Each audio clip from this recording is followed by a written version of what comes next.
Perisai hidup Jokowi kirim pesan menyentuh, singgung soal kesalahan hidup.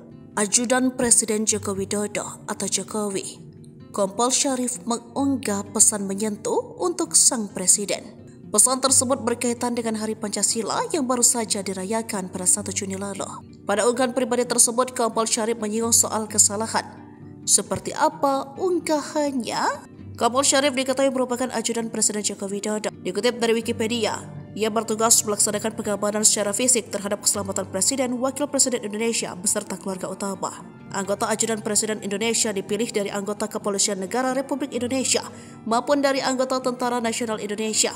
Selain itu, tugas ajudan Presiden diatur dalam Peraturan Menteri Sekretaris Negara Nomor 12 Tahun 2016. Nah, dalam unggahannya, Kompol Syarif mengucap selamat memperingati Hari Pancasila. Tak hanya itu, ia juga menulis soal kesalahan hidup. Kesalahan hidup paling terbesar adalah ketika kita mempunyai kemampuan lebih untuk bermanfaat bagi orang banyak. Akan tetapi di situ kita tidak menggunakan secara maksimal untuk membantu orang-orang yang membutuhkan, tulisnya. Dan di paragraf selanjutnya, ia menulis sangat beruntung menjadi ajudan Presiden Jokowi. Sangat beruntung sekali saya dapat mengenal seorang sosok maupun figur Presiden Jokowi yang selalu hadir di tengah-tengah masyarakat, tulisnya lagi.